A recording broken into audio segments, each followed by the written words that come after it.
यो हो बहसको साथमा कामना सेवा विकास बैंक, प्रगतिको आधार कामना सेवासँगको कारोबार। Presenting Nepal's first family scooter with revolutionary i3s technology, Hero Destiny. शक्ति मिनरल्सको उत्पादन नेपाली किसानका लागि वरदान। शक्ति मिनरल्स प्राली विशेष औद्योगिक क्षेत्र भैरहवा।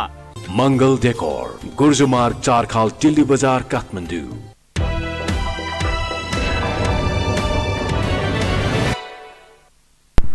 नमस्कार, यो बसमा म यहाँहरूलाई हार्दिक स्वागत गर्दछु। जीवराम भण्डारी आज यहाँहरू सामुने उपस्थित हुनुहुन्छ। मुमाराम खनाल, उहाँ राजनीतिक विश्लेषक हुनुहुन्छ, एउटा लेखक, अनुभवले पनि खारिएको व्यक्ति पनि हुनुहुन्छ। नेपालको राजनीति एक पछि अर्को यो खास गरी रिसर्चरहरूका लागि गजबको देशको रूपमा रूपान्तरित हुँदैछ। के सोचेको के हुँदैछ, समग्रमा हेर्दा प्रदेशदेखि केन्द्रसम्म समस्या छ, स्थानीय तहमा पनि समस्या प्रारम्भ हुन थालेको छ। कुन सत्ता पक्ष हो कुन प्रतिपक्ष खुट्याउन पनि गाह्रो। लामो समयदेखिको नेपालको राजनीतिमा वामपन्थ र नेपाली काङ्ग्रेस निरन्तर हावी छन्, तर नेपाली जन निरन्तर दुखी छन्। अनि फेरि सवाल आउँछ, मुलुकको खास गरी राष्ट्रिय एकता अखण्डताको पनि विषय उठ्ने गर्छ। त्यो स्थिति के छ भन्दा फेरि बाह्य तागत प्रिभेल गर्यो है भन्ने दृष्टिकोण पनि भन्छ। हामी स्वतन्त्रताको कुरा गर्छौँ, परिवर्तनलाई गौरव पनि ठान्दछौँ, चलेको पनि छैन। साँच्चै भन्यो भने एक खाले जात्राको अवस्थाबाट नेपाल गुज्रिरहेको छ।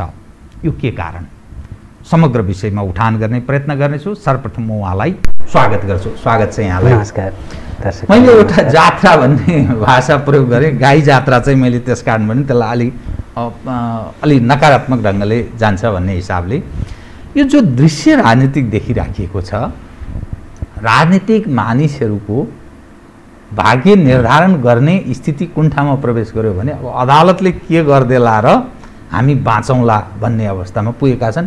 यो वा त्यो पक्ष मूलत यत्रो परिवर्तनको कुरा गर्ने, गौरव गर्ने, बहुत ठुलो परिवर्तन भयो भन्ने, अनि शासन गर्ने, आफै असफल हुने, एकले अर्कालाई धारा आरोप प्रत्यारोप गर्ने, यो मूल समस्या चाहिँ के को समस्या हो जुन अहिले नेपाली जन दुखी छन्। जनको बारेमा काहीँ सम्बोधन छैन, आरोप प्रत्यारोपमा चलेको छ राजनीति। समग्रमा हेर्दा अन्यलको स्थिति छ।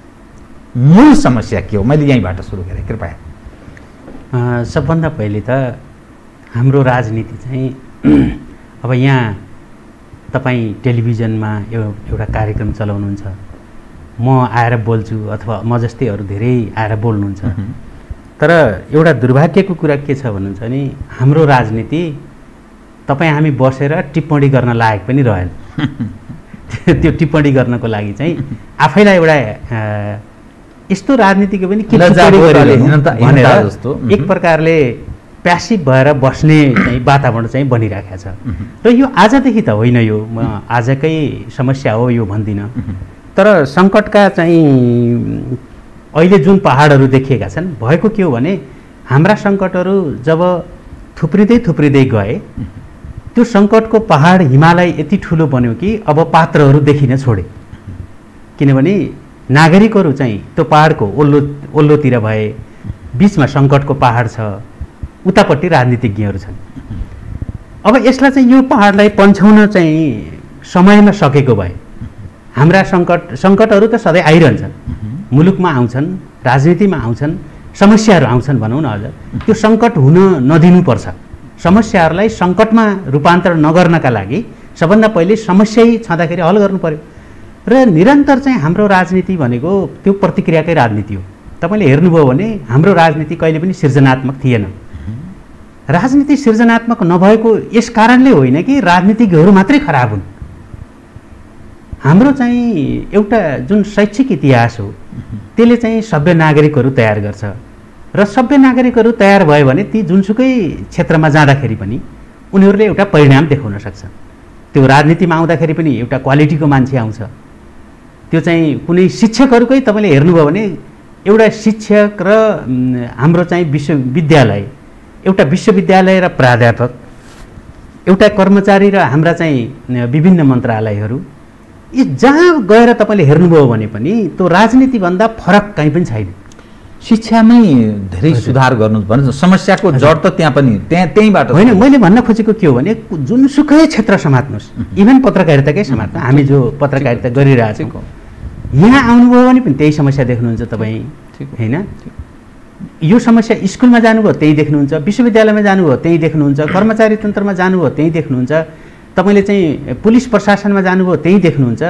भन्नाले काहीँ पनि कुनै पनि क्षेत्रमा जस्तो राजनीतिमा भद्रगोल छ त्यस्तै हुनु भनेको यो चाहिँ हाम्रो चाहिँ जुन एउटा एकाडेमिक चाहिँ इतिहास हुन्छ राष्ट्रको, त्यसमा तपाईँले चाहिँ हाम्रो जस्तो देश जो राज्य सत्ता लागेरै 104 वर्ष राणाकालमा त शिक्षा वर्जितै भयो, त्यसभन्दा अगाडि सामान्य गुरुकुल शिक्षाहरू थियो। त्यसपछि अब हाम्रो विश्वविद्यालय पनि एकदमै कान्छो छ, होइन? यसले गर्दाखेरि 3 पुस्ता करिब 3 पुस्ता त्यो एकाडेमिक करियरबाट गुज्रिएका देशहरूको चाहिँ अवस्था भिन्दै छ। उनीहरूले चाँडो प्रगति गर्न सक्छन्, आफ्नो समस्यालाई चाहिँ चाँडै सुल्झाउन सक्छन्, आफ्नो समस्यालाई बुझ्न सक्छन्। तर हाम्रो तपाईँले 6 सालदेखि यता हेर्नुभयो भने कुनै पनि बेला राजनीतिक सुध्रेको भन्ने तपाईँ देख्नुहुन्न। आज यो ओलीको शासन अहिले भोगिरहेको हुनाले वर्तमान मान्छेलाई सधैँ नै पीडा त वर्तमानको हुन्छ। हिजो बिर्सिन्छ, हिजो हामीले बिर्स्यौँ, होइन? हिजो पनि योभन्दा चाहिँ खासै राम्रो भएको केही पनि देखिँदैन थियो। त्यसैले 30 वर्षको पञ्चायतकाललाई हामीले चाहिँ गाली गऱ्यौँ, त्यो पञ्चायतकालभन्दा 1 वर्ष अझ बढी त हाम्रा राजनीतिक दलहरूले नै शासन गरे, होइन? त्यसो हुनाले चाहिँ मैले के देख्छु भन्दाखेरि हाम्रो समग्र असफलता जुन चाहिँ सामूहिक असफलता भन्छु मैले त्यसलाई, यो सामूहिक असफलताका पछाडि हाम्रो चाहिँ त्यो शैक्षिक इतिहास, त्यसले चाहिँ एउटा सभ्य नागरिक सिर्जना गर्ने शिक्षा, त्यसपछि चाहिँ हाम्रो राजनीति त मेन छँदैछ। राजनीति त सबभन्दा नेतृत्वदायी भूमिकामा हुन्छ। त्यसैले राजनीति सप्रियो भने चाहिँ अरू क्षेत्रहरू सप्रिन समय लाग्दैन, त्यो सप्रिहाल्छ। तर राजनीति चाहिँ कस्तो भयो अहिले भन्नुहुन्छ नि, मैले टिप्पणी गर्न लायक रहेन भन्दाखेरि के हो भने यिनै नेताको बारेमा नाम लिनुपर्छ, यिनै नेतासँग कुरा गर्नुपर्छ र ती नेताहरूको पछाडि लागेर आफ्नो जीवन धान्ने ठुलो समूह छ, होइन? त्यो समूह आक्रामक भएर तपाईँसँग चाहिँ प्रस्तुत हुन्छ, किनभने उसको त घरबार चलिरहेछ राजनीतिबाट, होइन? त्यो जसको घरबार चलेको छ त्यो मान्छे त उसलाई चिन्ता छैन, ऊ त चलिरहेछ। सरकारलाई गाली गर्नुभयो अथवा आलोचना गर्नुभयो भने त्यो वर्ग चाहिँ किन अहिले चाहिँ अरिङ्गाल भन्ने चलन छ, होइन? ती अरिङ्गाल सत्ताका सधैँ नै हुन्छन्, होइन? हिजो पनि थिए, आज पनि हुन्छन्। र उनीहरूप्रतिको चाहिँ टिप्पणी तपाईँले गर्नुभयो भने अनि उनीहरूलाई चाहिँ के हुने, आफ्नो उसको भान्साबाट त्यो भात पकाएको भाँडो नै हामीले खोज्दिए जस्तो लाग्छ क्या उसलाई यो समग्र राजनीति बिग्रिनु, यो देशका चाहिँ सम्बन्धहरू बन्नु हाम्रा नाति पुस्ताका लागि, जस्तै मेरा लागि त कुनै चिन्ता होइन, तपाईँको लागि केही चिन्ता होइन। हामी धेरै प्रतिस्पर्धा भएको समाजमा पनि थिएनौँ, हामीले जे जस्तो पढ्यौँ हामीलाई चाहिँ बोलाएर जागिर दिने बेला थियो, होइन? त्यसमाले हामीले चाहिँ बिना प्रतिस्पर्धा एक प्रकारको हाम्रा मान्छेहरूले चाहिँ चिन्ने, एक प्रकारले चाहिँ हाम्रो समाजमा स्थापित हुने हाम्रो चिन्ता होइन। तर हाम्रा छोराछोरीको चिन्ता कस्तो छ भन्नुहुन्छ नि, अहिले आफ्नोभन्दा त अब छोराछोरीको चिन्ता, उनीहरू यहाँ कुनै भविष्य देख्दैनन्, होइन? कुनै पनि भविष्य देख्दैनन्, निरन्तरको कलह मात्रै देख्छन्। भन्दाखेरि मैले यो राजनीतिप्रति टिप्पणी गर्न पनि लायक भएन राजनीति हाम्रो। कमसेकम चाहिँ एउटा सभ्य मान्छेले त्यो राजनीतिलाई टिप्पणी गर्दाखेरि एउटा गर्व होस्, होइन? हाम्रो राजनीतिको आलोचना गर्दाखेरि पनि राजनीतिकै इज्जत बढोस्, रेस्पोन्स पनि हो। तर अहिले राजनीतिको आलोचना गर्नुभयो भने राजनीतिको इज्जत बढ्ने त कुनै छोडा आफ्नो पनि बेइज्जत हुन्छ, समस्या त्यस्तो आइसक्यो। तथापि मुलुक चलिरहनुपर्छ, समाजलाई समुन्नत बनाउनुपर्छ र यथास्थितिमा सुधार गर्नुपर्छ भन्ने हर कोही नागरिक, त्यसमा पनि सुसंस्कृत तपाईँहरू जस्तो पढे लेखेको सभ्य व्यक्तिहरूले सोच्नुपर्ने विषय। त हामी के गर्न सक्छौँ अब जुन स्थितिबाट मुलुक गुज्रिरहेको छ, यथास्थितिमा चल्न सक्दैन भने निष्कर्ष सालाखाला सबैले बनाए, कार्यकर्ता तहका व्यक्ति लन्ठु बाहेक, मैले भन्ने शब्द अलि छुछु अलि अन्यथा शब्द प्रयोग हो, ती बाहेक अरूलाई त चिन्ता छ। त यसको के हुन सक्छ त विकल्प, जुन यही रूपमा चल्न सक्दैन भने के गरिनुपर्छ, अब के हो? तपाईँ पनि एउटा विकल्पको प्रयत्न पनि गर्नु हो। मैले चाहिँ मलाई सन्तोष के मानेमा छ भने मैले नेपालको राजनीतिको चाहिँ मूलधारको पोलिटिक्स पनि मैले गरेँ र त्यो गरेर एउटा तहसम्म त्यसले चाहिँ त्यसमा आफ्नै खालका विवादहरू छन् हैन, त्यसले अपनाएको बाटो र त्यसले गरेका उपलब्धिहरू के हुन् भन्ने विषयमा यी धेरै नै त्यसका चाहिँ समस्याहरूमा नजाउँ। तर मैले चाहिँ त्यति बेला जति बेला म चाहिँ एउटा युवा विद्यार्थी थिएँ त्यो बेला मैले जुन बाटो आफूले चाहिँ उपयुक्त देखेँ म त्यो बाटोमा लागेँ हैन। विभिन्न कारणहरूले मान्छे चाहिँ विभिन्न कारणहरूले एउटा सानो घटनाले म यहाँ आएको छु, तपाईँ त्यहाँ आउनु भएको छ, एउटा सानो घटनाले मान्छेलाई चाहिँ आफ्ना बाटाहरू मोड्छ र आज हाम्रो समग्र व्यक्तित्व बन्छ। निश्चय। त्यसो हुनाले हामी यहाँ आउँदाखेरि जुन खालको बाटो तय गरेर आउँ त्यो बाटोका बारेमा धेरै टिप्पणीहरू मेरो छैन। मात्रै के हो भने अब विकल्पका लागि पनि नेपालमा एउटा खालको पार्टी जुन पार्टीको चाहिँ अहिले भर्खर पनि मैले एउटा चाहिँ यो टिम हफन भन्ने एकजना प्रोफेसर छन्, बर्मिङहम युनिभर्सिटीमा पढाउँछन्, उनको चाहिँ एउटा न्यू पार्टी च्यालेन्ज भन्ने एउटा बुक आएको छ भर्खरै। उनले चाहिँ मध्यपूर्वमा यस्ता चाहिँ प्रयत्नहरू जुन चाहिँ मैले पनि गरेँ थियो, मलाई चाहिँ त्यो किन मलाई त्यसप्रति गर्व छ भने त्यो प्रयत्न त गरेँ नि मैले, कमसेकम मैले यो प्रयत्न गरेको हुन्न थियो भने केही गरेको भए सकिन्थ्यो कि भन्ने हुन्थ्यो होला। तर मलाई आज चाहिँ किन मलाई सन्तोष छ भने कमसेकम गरेँ, सकिँदो रहन्छ, त्यसरी सकिँदो रहन्छ त्यसरी सकिँदो रहन्छ। तर सकिन्न भन्ने त मलाई लाग्दैन, सकिन्छ, गरेका छन् मान्छेहरूले। त्यो न्यू पार्टी च्यालेन्जमा के भनेका छन् उनले भने यस्ता नयाँ पार्टीहरू जुन बन्छन् तिनीहरू चाहिँ डिप रुटेड एकदमै चाहिँ जरा त्यसको चाहिँ भित्रसम्म चाहिँ गइसके आउँदो रहन्छ। त्यसले गर्दाखेरि भोटरसँग जसले चाहिँ डाइरेक्ट रिलेसन राख्छ, यो चाहिँ नयाँ पार्टी बनाउने वैकल्पिक पार्टी बनाउनेहरूलाई त्यो किताब चाहिँ पढ्नै पर्ने किताब छ। र मध्यपूर्वमा यस्ता पार्टीहरू चाहिँ इमर्ज जन्मिए जसले 1-2 वर्षमै उनीहरूले चाहिँ भोटरसँग आफ्नो चाहिँ यस्तो गहिरो सम्बन्ध स्थापित गरे र त्यो गहिरो सम्बन्धले उनीहरूलाई तेस्रो पार्टीसम्म पनि भए, संसदमा तेस्रो ठुलो शक्तिका रूपमा पनि आए। तर अर्को चुनावसम्म जाँदाखेरि ती पार्टी सबै हराए। यसको मतलब के रहेछ त भन्दाखेरि समाजको चाहिँ तपाईँको चाहिँ समाजको त्यो गहिरो तबकासम्म एउटा स्कुलिङ बनाएर लामो समयसम्म त्यसले जरा हाल्न नसकेको पार्टी तपाईँले चाहिँ पहिलो पार्टी बनाउनु भयो भने पनि अर्को चुनावसम्ममा त्यो सकिन पनि सक्दो रहेछ। तर नराम्रा पार्टीहरू जो चाहिँ वर्षौँसम्म छन्, इमरान खानको चाहिँ प्रयोग चाहिँ एक प्रकारले मैले त्यो प्रयोग हाम्रोमा चाहिँ सफल हुन सक्छ जस्तो लाग्छ मलाई, किनकि काङ्ग्रेस र कम्युनिस्ट भनेका यति डिप रुटेड पार्टीहरू हुन् जो चाहिँ 70-75 वर्षको इतिहास छ। त्यसले समाजमा पारेको प्रभावलाई चाहिँ हामीले यदि कमजोर बनाउने र समाजलाई खुकुलो बनाउने हो भने एउटा त त्यो एउटा गुणस्तर शिक्षाले खुकुलो बनाउँछ समाजलाई, किनकि उसले चाहिँ त्यो जडता जसले जे भरिदिए पनि त्यो बोकेर हिँड्दैन होइन। अर्को चाहिँ के रहेछ भन्दाखेरि त्यो मतदातासँग एउटा पपुलर नाराबाट चाहिँ जुन पपुलिजम भन्छ नि, त्यो लोक रिजाइबाट मतदातासम्म जोडिएको पार्टी, अनि त्यो पार्टीले चाहिँ काम गर्दो रहेनछ। जस्तै अहिले भन्नुहोस् न, हामीले प्रयत्न गर्दाखेरि हामी देशभरिमा 5औं पार्टी आएको, 3 नम्बर प्रदेशमा त तेस्रो पार्टी हो हाम्रो। त्यति बेला हामीले चाहिँ व्यवस्थित साझा बनाउँ होइन। त्यो पार्टीले एकपटक जुन चाहिँ मत पायो, अब त्यही मत चाहिँ उसले फेरि पाउने सम्भावना चाहिँ रहँदो रहेछ कि। र त्यो न्यू पार्टी च्यालेन्जका उनीहरूले चाहिँ धेरै खास गरेर मध्य युरोपमा जति पार्टीहरू चाहिँ जन्म भए र ती पार्टीहरूको चाहिँ उनीहरूले राम्रो एनालिसिस गरेका छन्। हुन त त्यो सेन्ट्रल युरोपभन्दा बाहिरको पनि चाहिँ प्रसङ्गहरू छ, तर ठ्याक्कै हुबहु चाहिँ हाम्रोमा के मिल्छ भन्दा एउटा पपुलर नाराका आधारमा सिधै मतदातासँग सम्बन्ध स्थापित गरेर जति भोटहरू पाउँछन् त्यो पार्टी चाहिँ बाँच्दो रहेन रहेछ, धेरै समय बाँच्दो रहन्छ। र त्यसले चाहिँ के देखाउँछ भन्दा हाम्रो अनुभव पनि के रह्यो भने एउटा चाहिँ सङ्गठन नबनाउँदै कुनै पनि स्ट्रक्चर नहुँदै हामीले चाहिँ एउटा पपुलर नाराबाट चाहिँ हामीले केही भोट प्राप्त गऱ्यौँ, जो चाहिँ त्यति बेलाको राप्रपा, त्यति बेलाको नयाँ शक्ति, जनमोर्चा भन्दा पनि धेरै मत हो हाम्रो चाहिँ, त्यसको डबल मत हो। तर अब फेरि चाहिँ त्यही नाराबाट तपाईँले त्यो मत लिन सक्नुहुन्न, अर्को शक्ति फेरि आउन सक्छ, फेरि एक चरण। त्यसैले नेपालमा चाहिँ पार्टी बनाउने भनेको सबभन्दा पहिलो कुरा त त्यो विकल्प दिने भनेको के रहेछ भने समाजका त्यस्ता चाहिँ व्यक्तित्वहरू मात्रै होइन, समाजको चाहिँ हाम्रो गहिरो एउटा चाहिँ नेपालमा वामपन्थीहरूले जुन गहिरो एउटा स्कुलिङ बनाएका छन् नि, त्यो स्कुलिङलाई सही ट्र्याकतिर लाने र त्यो स्कुलिङले पैदा गरेका समस्याहरूतिर, जस्तै कम्युनिस्ट पार्टी हाम्रो घनश्यामजी मेरो मित्रले उहाँले एउटा लेख लेख्नु भएको थियो पोहोर साल। यति बेला उहाँको पार्टीमा सधैँ विवाद भइरहन्छ र त्यो विवादमा चाहिँ कम्युनिस्ट पार्टीका यति लाख सदस्य, यति कार्यकर्ता, एक प्रकारले साम्राज्य छ।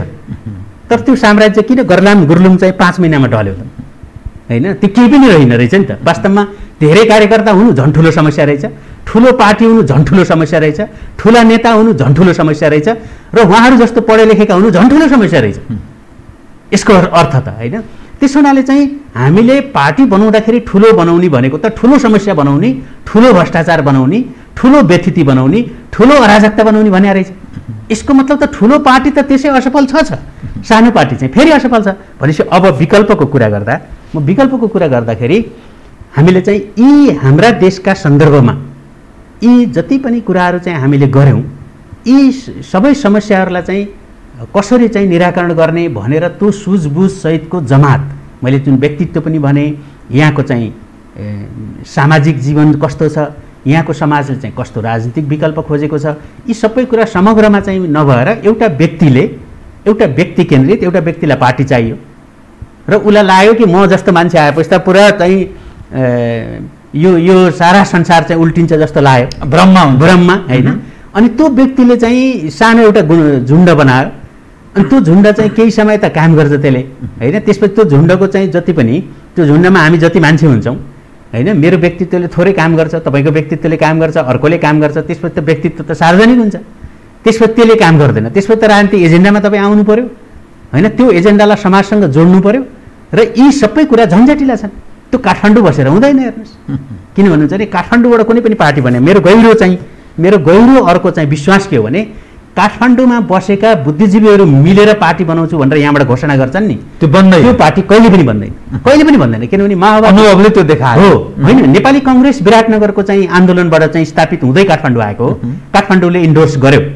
काठमाडौँले जहिले पनि आन्दोलनकारीहरूलाई इन्डोर्स गरेको छ र उनीहरूले जिताइदिएको छ। हेर्नुहोस्, त्यसपछि तपाईँ एमाले हेर्नुहुन्छ भने झापाबाट त्यो सुरु भयो र गाउँबाटै चाहिँ काठमाडौँ आयो। काठमाडौँ आउँदाखेरि चाहिँ यिनीहरूलाई ढाक्रे भनेर आलोचना गरेको त 46 सालमा तपाईँ देख्नुहुन्छ, तर सबै एमालेको मान्छेहरूलाई जिताइदियो त्यो बेला। हेर्नुहोस्, होइन? त्यसपछि माओवादी आयो, माओवादीलाई यहाँ माधव नेपाललाई हराएर चाहिँ झक्कु सुवेदी जस्तो राजनीतिमा चिन्दै नचिनिया मान्छेलाई जिताएको होइन र? त्यो अवसर चाहिँ तपाईँ चाहिँ गाउँको मनोविज्ञानबाट, होइन? त्यहाँको समाजबाट तपाईँ चाहिँ जोडिँदै आउनुभयो भने काठमाडौँले तपाईँलाई स्वीकार गर्छ। काठमाडौँ आफैमा चाहिँ कस्तो छ भन्नुहुन्छ भने यहाँको एउटा चाहिँ ठुलो एलिट जुन चाहिँ राम्रो शिक्षा पाएको छ विदेशमा, त्यो सधैँ चाहिँ आफ्नो त्यो कुण्ठा मात्रै पोख्छ क्या त्यसले राजनीतिसँग उसको गुनासो मात्रै छ। ऊ आफै राजनीतिमा जाँदैन, होइन? जानु पर्यो भने पनि चाहिँ उसका चाहिँ धेरै आग्रहहरू छन्, तर उसले चाहिँ के गर्छ त भन्दाखेरि राजनीतिलाई चाहिँ धेरै प्रतिक्रियात्मक बनाउँछ र त्यसबाट प्रभावित हुने एउटा सानो जमात हुन्छ। त्यो सानो जमात हुन्छ। अब त्यो जमातले चाहिँ यो मुलुकको चाहिँ उसले जानेको छ, बुझेको छ, त्यो नबुझेको होइन, मैले नबुझेको भनेको छैन, तर उसले आफै बुझ्नु र समाजलाई बुझाउनु भन्ने कुरा धेरै फरक कुरा हुन्। के समाजलाई बुझाउनु भनेको तपाईँले समाजमा त त्यो सामाजिक इन्जिनियरिङ भने त यो घर बनाए जस्तो होइन। हेर्नु, घर बनाउनु त अहिले इन्जिनियरलाई बोलाउनुहोस्, तपाईँलाई इँटा पनि गनेर बताइदिन्छ, यति 1000 इँटा, यति बोरा सिमेन्ट, यति चाहिँ छड, सबै क्यालकुलेटिभ छ, यो म्याथमेटिक्स हो यो त, होइन? जति पनि मेकानिकल इन्जिनियरिङको कुरा हुन्छ प्लेन पनि म्याथमेटिकल हुन्छ कि, होइन? कति कुराहरू चाहिँ त्यो गणितीय हुन्छ। हेर्नुहोस्, त्यसमा यस्ता कुराहरू चाहिँ भौतिक कुराहरू बनाउने इन्जिनियरिङ र तपाईँ समाजको इन्जिनियरिङ जटिल किन हुन्छ भन्नुहुन्छ भने समाजको इन्जिनियरिङमा त त्यहाँ विभिन्न वर्गका मान्छे छन्, विभिन्न जातिका मान्छे छन्, विभिन्न समुदायका मान्छे छन्, तराईदेखि मधेससम्म विभिन्न रहनसहन छ, विभिन्न संस्कृति छ। अनि यी सबै मान्छेलाई तपाईँले एउटै नारामा ल्याउनुपर्छ। कम्युनिस्टहरूले भने साम्यवाद, सबैलाई बराबर हुन्छ, होइन? सबै चाहिँ विभेदको अन्त्य भन्यो नि, त्यसमा चाहिँ सबै आयो क्या। अब त्यो मानसिक विभेद हुने पनि आयो, सामाजिक सांस्कृतिक सबै एउटा यस्तो ब्रोड न्यारेटिभ त्यसले बनायो। अब काङ्ग्रेसले भने प्रजातन्त्र, होइन? अरू सब छोडो, मान्छेको स्वतन्त्रता। त्यसमा चाहिँ मान्छेहरूले चाहिँ अरू सबै कुराहरू छोडेर यो कम्युनिस्टहरू हुँदैन, यो त हाम्रो स्वतन्त्रता गुम्छ भन्ने एउटा चाहिँ ब्रोड न्यारेटिभ बनाएको छ, जो राजनीतिक भाष्य बनाएको छ। त्यो भाष्यमा चाहिँ सजिलो गरी मान्छेलाई अडाउन सक्नुहुन्छ तपाईँ। जो नयाँ जुन पार्टीहरूको त्यो भाष्य बनाउन सकेका छैनन् के, जस्तै सुशासन भन्छन्, तर त्यो सुशासन हो, सुशासन पनि एउटा राजनीति हो, विकास र समृद्धि पनि राजनीति हो। विकास र समृद्धि भन्ने बित्तिकै त झन् सबै मान्छेलाई चाहिने हो नि यो त, होइन? त्यो न्यारेटिभ बनाउनलाई केले रोकेको छ त? त्यो न्यारेटिभ किन बन्दैन त यो मुलुकमा?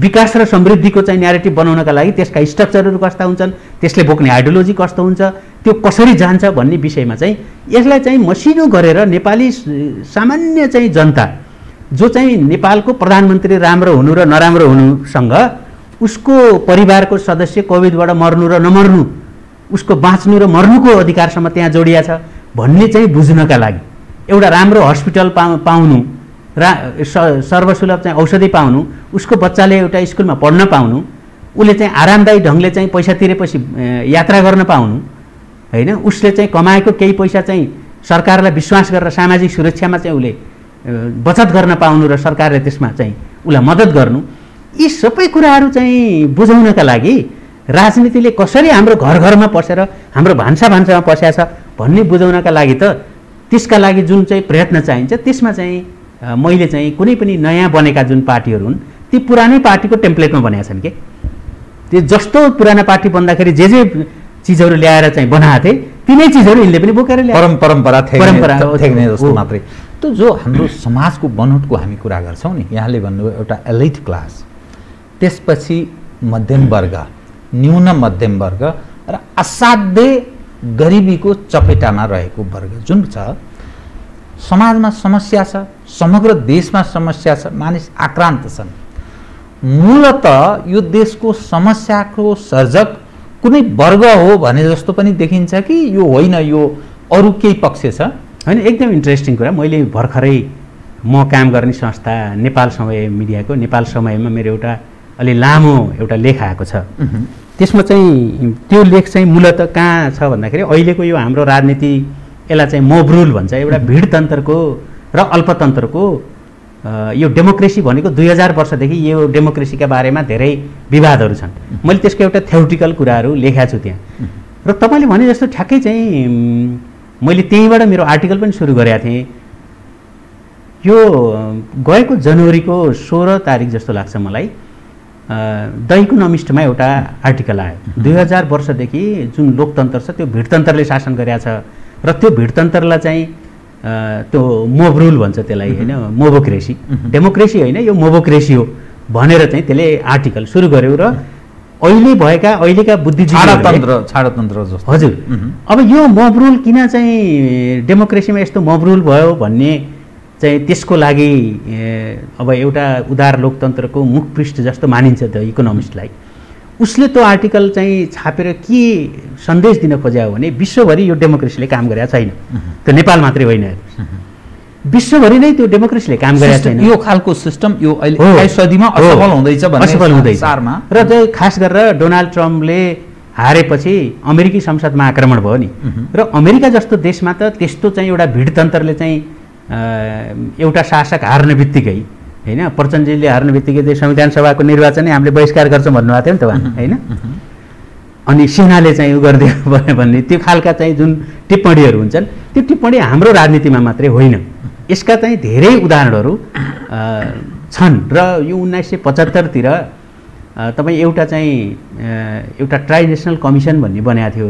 त्यसमा चाहिँ चौथो राष्ट्रपति अमेरिकाको मेडिसन के अरे यो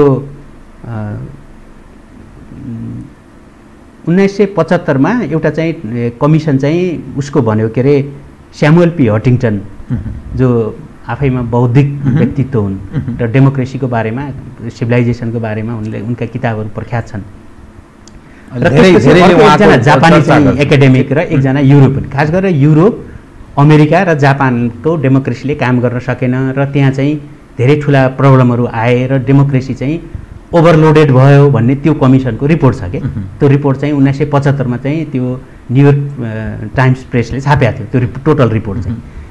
र यो डेमोक्रेसी चाहिँ कसरी ओभरलोडेड भयो भन्ने चाहिँ उनीहरूको निष्कर्ष के हो भन्दाखेरि यो लोकतन्त्रमा यस्ता स्वार्थ समूहहरू आए जुन स्वार्थ समूहहरूले चाहिँ डेमोक्रेसीलाई काम गर्न दिएन, होइन।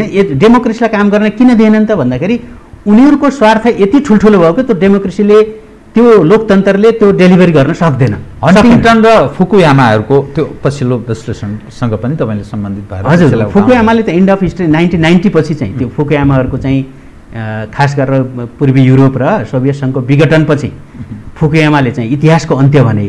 तर त्यो पछि 2008सम्म आउँदाखेरि जो फेरि पनि एउटा ग्लोबलाइजेसन भयो, पुँजीवादको चाहिँ त्यसलाई चाहिँ नवउदारवाद भने, त्यो नवउदारवादले पनि काम गर्न सकेन। काम गर्न नसकिसकेपछि फुकुयामा जस्ता बौद्धिकहरू पनि होइन रहेछ, बरु चिनिया चाहिँ चीनको पनि आफ्नै खालको डेमोक्रेसी भन्छन् उनीहरूले होइन, चाहे त्यो अटोक्रेटिक रिजाइम छ भन्छन्। तर चीनको शासन सत्ताले चाहिँ त्यति बेला चाहिँ जुन डिप्रेसन आयो, इकोनोमिक डिप्रेसन आयो त्यो सारा चाहिँ विश्वमा, त्यो बेला चाइनाले चाहिँ दोहोरो अङ्कको करिब 9-10 भन्दा बढीको चाहिँ आर्थिक वृद्धि हासिल गरिरहेको थियो र उसले चाहिँ विश्वलाई चाहिँ रेस्क्यु गर्नको लागि चाहिँ चिनिया इकोनोमी चाहिँ धेरै ठुलो एउटा चाहिँ प्राण वायु जस्तो बन्यो त्यो बेला होइन।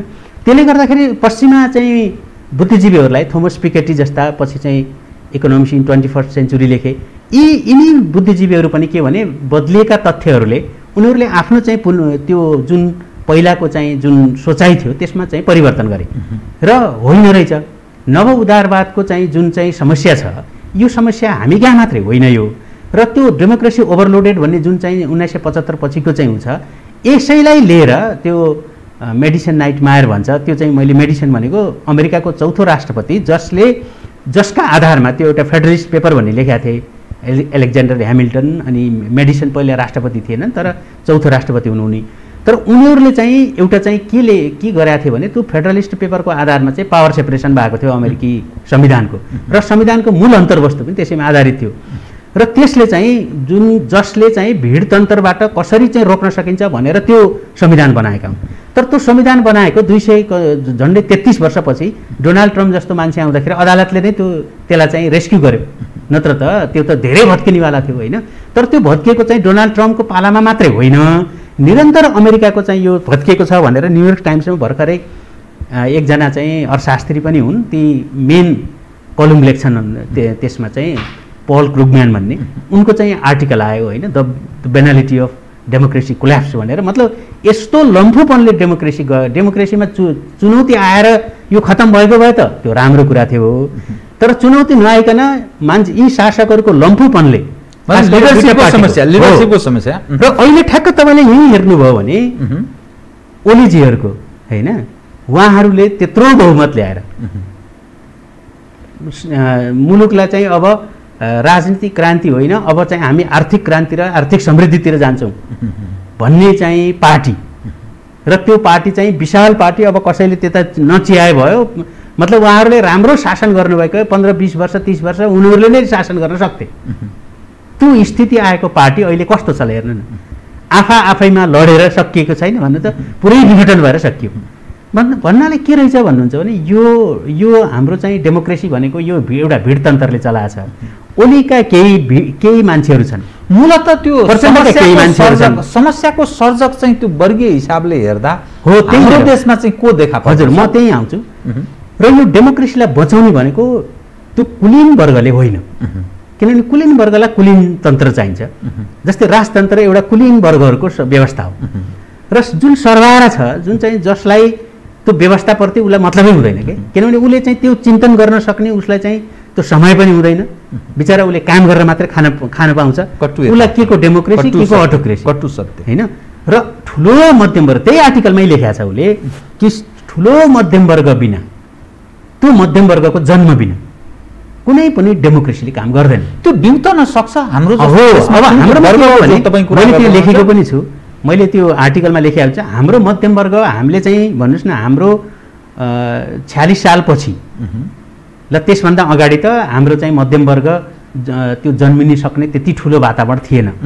त्यसपछि चाहिँ हामीले प्राइभेटाइजेसनमा गयो मुलुक होइन, त्यसपछि चाहिँ त्यो मध्यम वर्ग चाहिँ यदि उत्पादन र चाहिँ राष्ट्रिय पुँजीको परिचालन भएको भए ठुलो मध्यम वर्ग जन्मिनु पर्ने हो।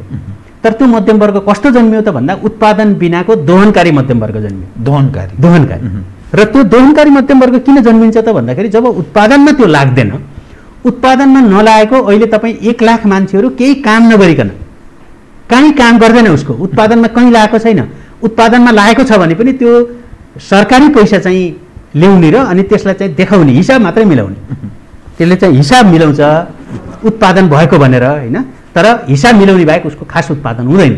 त्यो मध्यमवर्ग थोरै जन्मियो, तर त्यो मध्यमवर्ग त झन् डेमोक्रेसीलाई खतम पार्ने चाहिँ धमिलो हुन्छ। त्यो मध्यमवर्गले त डेमोक्रेसी बचाउँदैन, त्यसैले आफै उत्पादनमा लागेको। जस्तै भारतमै तपाईँ हेर्नुभयो भने ठुलो मध्यमवर्ग चाहिँ त्यहाँ जन्मियो, जसले गर्दा त्यहाँको चाहिँ डेमोक्रेसी किन त्यहाँ समस्या छैनन् भन्ने होइन, समस्या छन्, तर अलिकति चाहिँ त्यहाँको चाहिँ लोकतन्त्रले एउटा स्थायित्व प्राप्त गर्यो 1947 यता। कुनै पनि चाहिँ 2-3 चोटि हाम्रो जस्तो चाहिँ त्यसैका लागि लडिरहनु त परेन नि, त्यसको लागि एउटा बेसिक इन्फ्रास्ट्रक्चर चाहिँदो रहेछ होइन, एउटा चाहिँ आधारभूत पूर्वाधार चाहिँ बन्नु पर्दो रहेछ। त्यो पूर्वाधार चाहिँ बेलायतले बनाइदिइसकेका थियो, हाम्रो जस्तो चाहिँ बेहाल चाहिँ थिएन त्यहाँ। त्यो पूर्वाधारलाई उनीहरूले चाहिँ आफ्नै तरिकाले अलिकति विकास गर्ने बित्तिकै त्यो धर्मराय पनि त्यो चाहिँ लडिहाल्दो रहेनछ, सिस्टम खतरामा पर्दो रहेछ। त्यसैले हाम्रोमा त्यो मध्यमवर्ग जन्मिने वातावरण चाहिँ हामीले पहिले नै मार्यौँ कि हामी कहाँ चाहिँ के त्यो सिस्टम खतरामा अलिकति परिहाल्छ भन्छ। हाम्रो चाहिँ ओभरलोडेड कहाँ भयो भने अरू डेमोक्रेसी जस्तै भन्नुहोस् अमेरिकन डेमोक्रेसी अथवा युरोपियन कन्टेक्स्टमा उनीहरूको लोकतन्त्र चाहिँ संस्थागत विकास भएर लामो समय त्यसको अभ्यास गरेपछि ओभरलोडेड भयो, बल्ल त्यसमा इन्ट्रेस्ट समूहहरू आए होइन। 1990 पछि अझ बढी चाहिँ सभ्यताको कुरामा, रेसको कुरामा, एलजिबिटीको कुरा होइन, जेन्डरको कुरा, यी कुराहरू त पछि आएका हुन्। अझ ती ओभरलोडेड हुन थालेको त 1990 पछि बढी हो होइन। त्यसभन्दा अगाडिका इन्ट्रेस्ट ग्रुप भनेको हाम्रो जस्तै ठुला चाहिँ डेमोक्रेसीले धान्न नसक्ने ठुला जस्तै भन्नु यति होल्डिङ्स, क्याबिनेटको मिटिङ कसैले बोलाउँछ भन्थे होइन, त्यो देखियो पनि थुप्रै कुराहरूमा सरकारी जग्गा पहुँच उनीहरूको त्यो घटनाले देखाउँछ। 90% चाहिँ भन्नुहोस् न 90% चाहिँ जग्गा सरकारी जग्गा उहाँहरूले तिर्नुभयो होला, पैसा तिर्नुभएको होला न्यूनतम, तर त्यो जग्गा त पाएको त उनीहरूले नै हो, अरूले पनि त त्यो पैसा दिएर पाउँथ्यो होला होइन, पाएनन्। अब यी यावत कुराहरू त्यस्तै चाहिँ अर्को चाहिँ अग्निको के भन्यो आयो, ओम्नी भन्ने आयो, के आयो प्रचण्डको पालामा अर्कै थिए होइन, अर्को पाला शेरबहादुरजीका अर्कै छन्। मतलब आफ्ना निजी पकेटका चाहिँ उहाँहरूका त्यो ठेकदार छन् के। ठेकदार त मुलुक बनाउनलाई त ठेकदार त चाहिन्छ नि, तर आज ठेकदारलाई जुन राक्षसीकरण गरिएको छ नि, मुलुक बनाउन ठेकदार पनि चाहिन्छ हेर्नुहोस्। तर त्यो त एउटा नियमले काम हुने हो भने त यी संस्थाहरूले त काम गरे हुन्थ्यो नि। तर हाम्रो चाहिँ के भयो भने डेमोक्रेसीले चाहिँ राम्रोसँग काम गर्न नपाउँदै, डेमोक्रेसी चाहिँ हिँड्न पनि नपाउँदै ओभरलोडेड भयो। त्यो जुन यहाँले भन्नुभएको छ नि, त्यो न्यून आय भएको बिचरा त्यो वर्गलाई तन्त्रसँग बुझ्दा पनि बुझ्दैन, मतलब पनि छैन, ऊ गुजाराको धन्दामा छ। त्यो वर्ग बौरिने भन्ने भाषा प्रयोग हुन्छ नि, एउटा बौरियो भने भोलि झ्र्याकजुरुक उठ्यो भने त्यो स्थापित भएपछि पनि यस्तै हुन्छ कि त्यसले केही सुधार गर्न सक्ने सम्भावना। पहिलो कुरा त के हो भने त्यो वर्गले त कहिले पनि जुन वर्ग त्यहाँ रहन्छ त्यो वर्ग कि त मध्यम वर्गमा चाहिँ त्यो उकासिनु पर्यो, अनि मात्रै बल्ल त्यसले चाहिँ राज्य सत्ता, राजनीति बुझ्न, संस्था यी सबैले राम्रोसँग चाहिँ एउटै लयमा काम गरेका छन् कि छैनन् भने त उसको बिजनेसमा पनि त्यसका प्रभाव पर्छन् नि त। तपाईँ एउटा स्वस्थ राज्यमा बिजनेस गर्नु र तपाईँ चाहिँ एउटा चाहिँ माफियागिरी भएको ठाउँमा बिजनेस गर्नु फरक छ होइन। यहाँ तपाईँले ठुलो एउटा कुनै बिजनेस गर्नु आयो, यहाँ वरिपरिका 50वटा गुन्डा आएर तपाईँसँग पैसा माग्न सुरु गरिहाल्छन् होइन, तर त्यो एउटा सभ्य राष्ट्रमा त त्यो हुँदैन। त्यही भएर त्यहाँ चाहिँ के हुन्छ भने तपाईँको क्षमताले नै कमाउनुहुन्छ के। यहाँ त तपाईँको क्षमताले कमाउनुहुन्न, त्यसपछि ऊ के गर्नु पर्यो, सरकारी मान्छे खोज्नु पर्यो, त्यसपछि सोर्स लाउने मान्छे खोज्नु पर्यो, त्यसपछि त्यो गुन्डा पालेको नेताको त्यस कहाँ जानु पर्यो, त्यसपछि कम गर्नु पर्यो, बार्गेनिङ गर्नु पर्यो, कम गराउनु परेन, तपाईँको बिजनेस चलाउन। त्यसपछि नेतालाई चाहिँ भनेर तपाईँले चाहिँ गुन्डालाई अलिकति कम गरिदियो भन्नु पर्यो, कम नगरिकन त मिल्दैन। भनेपछि यी सबै कुराहरूले गर्दाखेरि मध्यम वर्ग जन्मिनको लागि त फेयर तपाईँको चाहिँ काम गर्ने वातावरण हुनु पर्यो नि। तपाईँले राज्यलाई ट्याक्स मात्रै तिरेर त्यो ट्याक्सको पनि सदुपयोग हुनु पर्यो होइन। त्यस हुनाले यी सबै कुरा अन्तर सम्बन्धित छन् र त्यसलाई मध्यम वर्गमा लाने भनेको जब मुलुक उत्पादनमा जान्छ त्यसपछि बल्ल त्यो मध्यम वर्गमा त बिस्तारै रूपान्तरण हुने हो होइन। तर त्यो चाहिँ हाम्रो त उत्पादनै भएन, अनि मध्यम वर्ग कस्तो जन्मियो त भन्दाखेरि भुइँफुट्टामा मध्यम वर्ग जन्मियो। बहुत राम्रो स्ट्रेटेजी तपाईँको। तपाईँले यसो सरस्वती जुन ढङ्गले व्याख्या गर्ने प्रयत्न गर्नु हो त्यसमा सायद धेरै मानिसको विमति रहँदैन। माफिया, बिचौलिया, नाफाखोर र समग्रमा नेपाली समाजमा जुन राजनीतिक पक्ष हावी भएको देखा पर्दछ। तपाईँले विभिन्न दलको नाम लिनु, विभिन्न नेताहरूको नाम लिनु, यो सिस्टम रहेसम्म, जुन सिस्टममा हामी अभ्यास गरिरहेका छौँ, यी मानिसको नेतृत्व किमार्थ छुट्नेवाला छैन। चाहे तपाईँ एमाले भन्नुहोस्, एमालेको यो वा त्यो पक्ष भन्नुहोस्, या माओवादी केन्द्र भन्नुहोस्, या काङ्ग्रेस भन्नुहोस्, यी समग्रमा तपाईँले लिएका मानिसहरू बिचौलिया, माफिया तन्त्र, 2 नम्बरी, गुन्डा, लफङ्गा, यी सबै मानिसहरूको वर्चस्व छ देखिन्छ। घटनाले त्यस्तो देखाउँछ। त के हुन्छ त बताउनुहोस् त? चुनाव भयो, यही आउँछन्, त्यो हेऱ्यो भोगिसकेका छ, यो हेऱ्यो भोगिसकियो, अर्को आउला भन्नु त्यो आश गर्ने आधार छैन। दायाँ बायाँ सबै हेल्पिङ ह्यान्ड त्यस्तै खालको छ। अनि के समाज यसै गरेर चलिरहन्छ कि उथल पुथल एउटा भएर अर्को स्थितिमा प्रवेश गर्छ? के हो? अनि उथल पुथल पछि पनि तपाईँ हेर्नुभयो भने उथल पुथल भएर, जस्तै अरब रेभोल्युसन होइन, त्यसलाई चाहिँ ज्यास्मिन रेभोल्युसन भनियो। त्यो रेभोल्युसन पछि पनि त्यो अराजकता झन् हिजोको तानाशाही भन्दा अझ बढी अराजकता बढ्यो। यसको मतलब के रहेछ भने भिडतन्त्रले चाहिँ सत्ता केही समय कब्जा गर्यो भने पनि त्यो कता जान्छ भन्ने कुरा झन् ठुलो अन्यलतिर जान्छ होइन। त्यस हुनाले चाहिँ यो हाम्रो चाहिँ राजनीति अहिले मात्रै होइन, त्यो एकजना फ्रान्सेली चाहिँ विद्वान छन् रबर्ट मिसेल्स भन्ने, उनले चाहिँ आइरन ल अफ अलिगर्की भन्छन्। यो आइरन भनेको ठ्याक्कै तीन तिरखुट्टे आइरन ल अफ अलिगर्की भनिन्छ कि। त्यो अलिगर्की भनेको चाहिँ अल्पतन्त्र, एउटा चाहिँ सानो अल्पतन्त्रले एउटा खुट्टा कर्मचारीको छ, ओदान भन्नुहोस् न, हाम्रो ओदान एउटा खुट्टा कर्मचारीको छ, एउटा व्यापारीको छ, एउटा राजनीतिज्ञको छ। यी 3टा मिलेर देशमा दोहन गर्छन् होइन, देशलाई लुट्छन्। अब यो थ्योरी चाहिँ के हो भने अहिलेदेखि भनेको होइन, यो त्यही मोबोक्रेसी भन्नु र ओलिगार्की भनेको करिब उस्तै हो। त अलिकति फरक के हो भने त्यसलाई कुलीन तन्त्र पनि भन्छ, कतै ओलिगार्कीलाई, कतै चाहिँ अल्पतन्त्र भन्छ। त्यो भनेको सामान्य तपाईँले विरोध गर्नुभयो भने पनि तपाईँलाई नि मिसाउने हो क्या ओलिगार्की भनेको। मैले विरोध गरेँ, मलाई नि बोलाइहाल्नु होइन, ल आउनुहोस् न भन्ने। त्यसपछि यसमा यो लुट्नेमा तपाईँले पनि मद्दत गर्नु पर्यो। ओलिगार्की भनेको त सबै मिलेर, हाम्रो देशमा चाहिँ वास्तवमा यो ओलिगार्की चाहिँ 62-63 सालभन्दा कम थियो। जब यो सहमतिको सरकार भन्ने भयो नि, त्यो ओलिगार्कीलाई संस्थागत गरिदियो कि। अनि त्यो ओलिगार्कीमा के हो भने काङ्ग्रेस, कम्युनिस्टहरू र अरू पनि स्टेक होल्डरहरू आए, अलिअलि मधेस आयो होइन, र केही जातिहरू पनि आए, र ती सबै स्टेक होल्डरहरूलाई चाहिँ एकै ठाउँ राखेर लुटौँ भन्ने आयो, र त्यो भागभण्डामा गयो। त्यस हुनाले हिजो चाहिँ के थियो भन्दाखेरि त्यो भागभण्डाको चाहिँ त्यो ओलिगार्कीको रूपमा चाहिँ अझै विकसित हुन पाइसकेका थिएन। त्यसले चाहिँ अझै पनि त्यो राजनीतिक, त्यसलाई हेजिमनी भन्छ, राजनीतिक प्रभुत्व अझै पनि हावी थियो। तर 62-63 सालपछि त्यो अलिअलि विकास हुँदै थियो त्यो ओलिगार्की। त्यो ओलिगार्की चाहिँ अनि त्यसलाई चाहिँ संस्थागत रूपमै त्यो विकास भयो, र त्यो संसदले नै डिसिजन गरेर भनौँ न, राजनीतिले नै डिसिजन गरेर त्यो संस्थागत गरिदियो। र त्यसलाई तोड्नका लागि, त्यो तोड्ने भनेको मैले अघि पनि भने खुकुलो समाज बनाउनुपर्छ। त्यो खुकुलो समाजको लागि चाहिँ आधारभूत शिक्षाको कुरा आउँछ, र त्यसपछि चाहिँ उत्पादनको कुरा आउँछ। अब यी सबै कुराहरू हुनको लागि जस्तै हाम्रो पुस्ता त करिब त्यो असफल भएर सक्यो होइन। जुन पुस्ता चाहिँ अहिले राजनीति गरिरहेछ त्यसमा सेकेन्ड जेनेरेसनको मान्छे आए पनि त्यो जुन संरचना उहाँहरूले बनाउनु भएको छ, त्यो संरचनाबाट आउने कुनै पनि मान्छे केही सुधार हुनेवाला छैन, केही पनि सुधार हुन्न। किनभने ओलीजीको ठाउँमा अर्को कुनै मान्छे आयो भने ओलीजीले धेरै आन्तरिक रिसोर्सेस मोबिलाइजेसन गरेर त्यो पार्टी उहाँकोमा पुग्या हो होइन। हिजो माधव नेपालजीले गर्नुहुन्छ, माधव नेपालजी कहाँ थियो, प्रचण्डजीले गर्नुन्जेल चाहिँ प्रचण्डजी कहाँ भयो, प्रचण्डजी कहाँबाट अर्कोको भविष्य छैन भनेपछि ठुल्ठुला नेता त सबै निस्केर आफ्ना पार्टी बनाए नि। यसको अर्थ के रहेछ भने नेपालको चाहिँ पार्टीको दलीय संरचना चाहिँ ठुलो नेता 2-3वटा ठुलो नेतालाई बोकेर हिँड्न सक्दैन, त्यसले एकजनालाई मात्रै हिँड्छ। किनभने तपाईँलाई मनपर्ने मान्छेको मात्रै पार्टी बनाउनु भएको छ कि तपाईँ। अनि त्यो समूह चाहिँ 2टा समूह मिलाउँदाखेरि त 2-3टा नेता पनि एक ठाउँ आउँछन्, तर ती समूहहरू छुट्दाखेरि ती नेताहरू चाहिँ फेरि अलग अलग हुन्छन्। र त्यो पार्टीको चाहिँ जुन संस्थागत संरचना छ नि, त्यो संस्थागत संरचनाले चाहिँ 2-3टा ठुला नेतालाई बोक्न सक्दैन। त्यसले 2-3टा ठुला नेता भयो भने त्यो पार्टी फुट्नै पर्छ। न्युक्लियर फ्युजन भन्छ होइन। न्युक्लियर फ्युजनमा त्यस्तै हुन्छ कि त्यो जब चाहिँ त्यसको चाहिँ नाभि हुन्छ न्युक्लियस, त्यो न्युक्लियस चाहिँ बिस्तारै चाहिँ पहिला त यस्तो हुन्छ, अणु यस्तो हुँदै हुँदै हुँदै हुँदै हुँदै हुँदै हुँदै गएपछि एउटा न्युक्लियस चाहिँ 2टा न्युक्लियसमा बाँडिन्छ र 2टामा फ्युजन हुन्छ होइन। यस्तै चाहिँ न्युक्लियरको जस्तै चाहिँ यिनीहरूको पनि के छ भन्दाखेरि त्यो 2टा चाहिँ पार्टी फ्युजन नभनौँ, अझ न्युक्लियर फिसन हुन्छ होइन, फ्युजन होइन फिसन हुन्छ। अब यिनीहरूले फ्युजन गर्छन् 2-3टा, तर न्युक्लियस चाहिँ 3टै न्युक्लियस एकै ठाउँ ल्याएर गर्छन्। त्यो चाहिँ वास्तवमा त्यो समाङ्ग ढङ्गले युनिफर्मिटी त्यसमा आइसक्यो हुँदैन। त्यो जसले गर्दाखेरि ती पार्टीहरू फेरि जस्ता फुट्छन्। जस्तै माओवादी एकातिर छ अहिले, माधव नेपालको समूह अर्कोतिर, ओलीजीको अर्कोतिर पार्टी भइहाल्यो।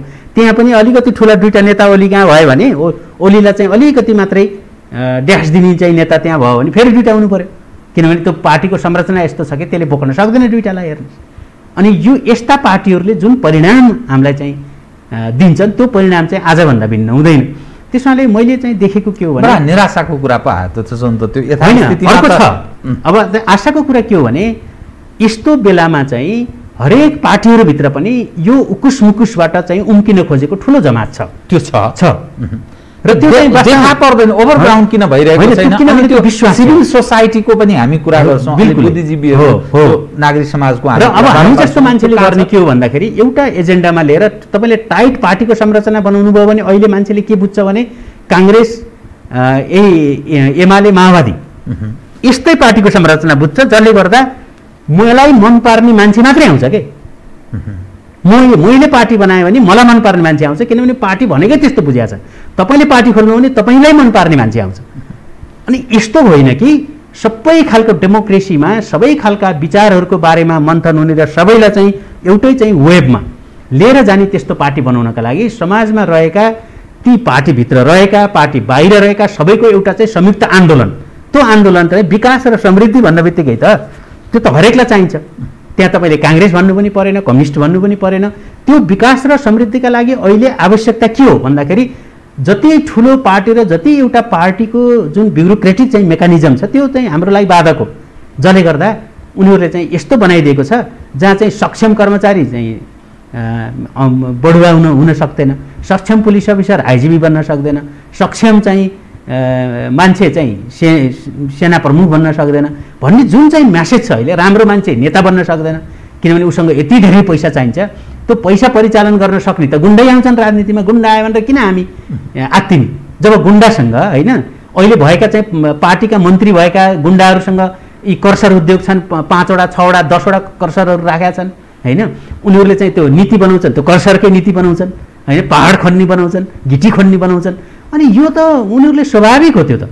अब त्यसलाई चाहिँ चिर्नको लागि त तपाईँ चाहिँ राम्रो मान्छे राजनीतिमा अब टिक्न नसक्ने, अब राम्रो मान्छे त तपाईँ चाहिँ यस्ता मान्छेहरूसँग जोडिन त राम्रो मान्छे जाँदैन। त्यसो हुनाले ती राम्रा मान्छे जोडिन सक्ने मेकानिजम छ कि छैन त भन्दा छ। त्यो जोडिने के हो त भन्दाखेरि कुनै पार्टी बनाएर होइन, पार्टी केबाट जोडिन सक्छ। अनि त्यसले के हुने एउटा एजेन्डाबाट जोडिनु पर्यो। सबभन्दा पहिले एउटा एजेन्डाबाट जोडिनु पर्यो। तपाईँलाई चाहिँ एउटा हायरार्की पहिला तपाईँलाई बनाउनु भएन कि पार्टीमा चाहिँ तपाईँ सेन्ट्रल कमिटी भनेको छ होइन, अनि चाहिँ अब अर्को मान्छेले त्यो सेन्ट्रल कमिटी हेरेर अर्को आउँदैन हेर्नु राम्रो मान्छे। त्यसो हुनाले पार्टीको संरचना तपाईँले बनाउनु भयो भने हामीले विवेकशील साझा बनाउँदाखेरि पनि कुनै संरचना थिएन। त्यो संरचना बनाएको भए हाम्रो भोट चाहिँ 25,000 नाग्दैन्थ्यो। हेर्नुहोस्, हामीले कुनै पनि संरचना नबनाइकन एउटा सामान्य परिचालन गर्नको लागि माथि एउटा चाहिँ बढी बनाएको थियो हामीले सानो 22-25 जनाको, त्यसबाहेक अरू कुनै पनि संरचना थिएन। त्यसले काम गर्यो हेर्नुहोस्। तर पार्टी बनाउनु भयो, सक्यो। त्यसपछि तपाईँ पनि बाहिरिनु भयो। त्यसपछि होइन त्यो पार्टी बनाएर त्यो बन्दै भन्दैन थियो कि त्यो पार्टी चाहिँ पुरानो पार्टी जस्तो हो। एउटा मान्छेलाई लगेर त्यो तपाईँले चाहिँ त्यो देवत्वकरण गरेर त्यो पार्टी बन्दैन कि, चल्दैन त्यसरी। त्यो बाबुरामजीको चलेन, त्यो अरू पनि चलेका छैनन्। त्यो एउटा सानो सोसियल मिडिया क्लब जस्तो बनाउन चल्छ, त्यसले त राजनीति आकार नै ग्रहण गर्दैन। म यहाँसँग नि कार्यक्रमको ठिक अन्त्यमा आएँ कि हजुर, यसले अलिक पनि गर्यो अलिकति समग्रमा एउटा मात्रै पार्टी अहिले यसो हेर्दा काङ्ग्रेस चाहिँ फुटी नहालेको जस्तो त्यस्तो देखा पर्छ। नेकपा एमाले घोषणा मात्रै हुन बाँकी रहेको फुट्न, माओवादी केन्द्र पटक पटक फुटेको, अब के कुरा गर्ने कुरै भएन। जसपा पनि घोषणा मात्रै हुन बाँकी छ, सालाखाला फुटेको स्थिति छ। अनि त्यो राप्रपा भन्ने पार्टी पनि त्यहाँ पनि विभाजनको अवस्था छ र दोस्रो पुस्ताका मानिसहरू एबाट नचल्ने रहेछ भन्ने निष्कर्षमा पुगेको। त्यहीँ कमल थापा, डाक्टर लोहनी र पशुपति बीच पनि त्यो विभाजनको तस्बिर देखा पर्दछ। एज अ होलमा हेर्दाखेरि जसरी यी अरू पार्टी फुटिरहेछन् यसको इम्प्याक्ट त्यो काङ्ग्रेसमा पर्न सक्ने सम्भावना कति देख्नुहुन्छ तपाईँ? देखिएको दृश्यको स्थिति र अब यसले ल्याउने परिणाम जुन अहिलेको समग्रमा अन्यलको अवस्था छ, पार्टी बीच टुटफुट छ, मानिस अन्यलको अवस्थामा छन्। सर्वोच्च अदालतले के फैसला, के आदेश दिला र हाम्रा भविष्य के होला भनेर त्यहाँ प्रार्थना गरेर बसेको स्थिति छ। तागतमा विश्वास गर्ने, झनमा विश्वास गर्नेहरूको त्यहाँ पुगेर चाहिँ सास अड्केको छ। अब के हुने यसको चाहिँ एकदम छोटकरी मसँग समय भएन कृपया। यसको चाहिँ एकदमै सरल कुरा के हो भने यो पार्टीहरूको टुटफुट हुने जस्तै काङ्ग्रेसको टुटफुट चाहिँ अहिले नै हुँदैन। भोलि यस्तो एउटा तनावपूर्ण चाहिँ परिस्थिति आउला जहाँ चाहिँ राजतन्त्रकै पुनर्बहाली होइन, हिन्दू राष्ट्रको त त्यति ठुलो समस्या होइन नेपालमा, किनकि हिन्दू डोमिनेट चाहिँ सोसाइटी हो यो। हिन्दू डोमिनेट सोसाइटी भएको हुनाले र हिन्दू नै बढी भएको हुनाले यसलाई के घोषणा गर्नुहुन्छ भनेर चाहिँ त्यति आपत्ति जनाउँदैन। त्यो हिन्दू राष्ट्र घोषणा गर्यो भने त्यसरी आपत्ति जनाउँदैन, ठुलो कुरा छैन। र अब त्यहाँ चाहिँ राजतन्त्रकै सवालसम्म जाँदाखेरि चाहिँ यसको एउटा चाहिँ विभाजन आउन सक्ने सम्भावना, काङ्ग्रेसमा विभाजन आउन सक्छ। यति ठुलै त्यो रस्साकस्सी कुरा हो त्यस्तो मलाई लाग्दैन। अब होइन नेपालमा फेरि राजतन्त्र चाहिँ आउने त्यो आन्दोलन होला भन्ने त्यस्तो मलाई लाग्दैन। त्यो एउटा कुनै कारणले आन्तरिक कारण चाहिँ यति बिग्रिएर गयो कि जहाँ चाहिँ त्यो शक्तिलाई पनि काहीँ न काहीँ अब हामीले एड्रेस गर्नुपर्छ भन्ने ठाउँमा राजनीति जाँदै जाँदैन भन्ने त होइन, त्यस्तो राजनीतिक सिद्धान्तमा त त्यो जान्छ, तर प्र्याक्टिकल्ली त्यस्तो होला जस्तो मलाई लाग्दैन। तर काङ्ग्रेसमा चाहिँ फुट्नुपर्ने काङ्ग्रेसलाई किन आवश्यक छैन भने काङ्ग्रेसभित्र पर्याप्त मात्रामा चाहिँ आलोचनाका लागि अझै पनि ठाउँ छ। त्यहाँ आफ्नो गर्ने नेताले आफ्नो गर्ने गरिरहन्छ, तर उसको विरोध गर्ने त्यो ठाउँ छ र त्यो विरोध गरे बापत उसलाई पार्टीबाट चाहिँ पुरै निष्कासन गर्ने कम्युनिस्टहरूको जस्तो हुन्न। र त्यहाँ चाहिँ त्यो युद्धलाई नै पार्टीभित्रका दुईटा नेताको स्वार्थलाई नै एउटा चाहिँ विश्वयुद्ध बनाइदिनुहुन्छ कि उहाँहरूले। यो चाहिँ साम्राज्यवादीहरू खेलेको सम्बन्ध भन्नुहुन्छ उहाँले। लडाइँ छ आफ्नो दुईजनाको, अरू त्यो पार्टीका मान्छेहरूको पनि सरकार छैन। राष्ट्रिय अन्तर्राष्ट्रिय दलाल सबैको लडाइँ चाहिँ उहाँहरूको चाहिँ ती दुईजनामा चाहिँ केन्द्रित भएर अब विश्वयुद्ध हुँदैछ भन्ने बनाइदिनुहुन्छ हेर्नुहोस् त्यो न्यारेटिभ उहाँहरूले। र त्यो चाहिँ त्यो एउटा कपको पानीमा चाहिँ तुफान ल्याउने जुन त्यो कला चाहिँ काङ्ग्रेसमा छैन के, त्यो राम्रो हो त्यो। र जेला राजनीति भन्नुहुन्छ कम्युनिस्टका साथीहरूले त्यो चाहिँ के भने उहाँहरूको राजनीतिभन्दा उहाँहरूको त्यो स्वार्थलाई चाहिँ उहाँहरूले सैद्धान्तिकरण गर्ने र त्यो सिद्धान्त सबै बच्चाले बुझिसक्यो। अब त्यो दुईजनाको चाहिँ पर्सनल झगडा हो भन्ने। काङ्ग्रेसमा राम्रो के छ भन्नुहुन्छ भने काङ्ग्रेसको पर्सनल झगडा पर्सनलै हुन्छ के। देउबाजी र रामचन्द्रजी चाहिँ बाज्नुभयो भने यो चाहिँ भारतीय विस्तारवादले गरिदिएको, यो चाहिँ अमेरिकी साम्राज्यवादले गरिदिएको भन्नुहुन्न होइन, कमसेकम दुईजनाकै बिचमा हुन्छ त्यो कुरा। त्यसैले कम्युनिस्टहरूको पार्टी फुट्ने भनेको मैले अघि भने त्यो संरचनाले दुई तिनवटा प्रतिभाशाली नेता पनि काङ्ग्रेसको संरचनाले किन बोक्छ भन्नुहुन्छ भने त्यो पार्टी राम्रो भएर होइन, त्यहाँभित्र चाहिँ व्यक्तिगत स्वतन्त्रता र व्यक्तिगत आलोचनाका लागि ठाउँ छ क्या। हजुर काङ्ग्रेस बाहेकका चाहिँ अरू छिन्न भिन्नकै स्थितिमा जान्छ त्यस ढङ्गले ध्रुवीकृत अनि व्यापक ध्रुवीकरण हुन सक्ने सम्भावना छ। चुनावसम्म एउटा मोर्चा चाहिँ भन्नुहोस् न, कम्युनिस्टहरूले त फेरि त्यो मोर्चा बनाउँदै आएका पनि छन् होइन। यिनीहरूको चाहिँ के छ भन्दाखेरि अलग अलग भान्सा भएपछि फेरि मिल्छन्, फेरि के ठाउँ भान्सा भएपछि, किनभने त्यो संरचनाले उनीहरूको नियतमा पनि नजाउँ, उनीहरूले संरचना यस्तो बनाएका छन् कि होइन। अझै कुनै समय भएछ भने पछि कुरा गरौँला। संरचना नै यस्तो छ कि त्यो संरचनाले चाहिँ दुई तिनवटा नेतालाई बोकेर हिँड्नै सक्दैन कि। त्यो संरचना सच्याउनु पर्यो उहाँहरूले। तपाईँसँग म अरू कुरा गर्न चाहन्छु, समयले यतिसम्म मात्रै साथ थियो। बहुत धन्यवाद छ यहाँलाई। आदरणीय दर्शकवृन्द, उहाँ हुनुहुन्थ्यो मुमा राम खनाल, राजनीतिक विश्लेषक। समसामयिक पछिल्लो राजनीतिक अवस्था उप गरिएको कुराकानी। म सहित मेरो सम्पूर्ण युनिटलाई कार्यक्रमबाट बिदा दिनुहोस्, तर यो हो टेलिभिजन, हेर्दै रहनुहोला। नमस्कार।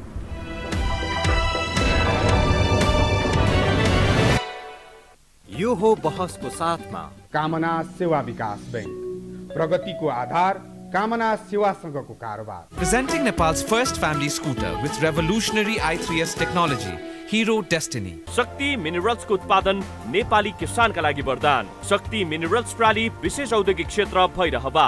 मङ्गल डेकोर, गुर्जुमार्ग 4 खाल टिल्ली बजार काठमाडौँ।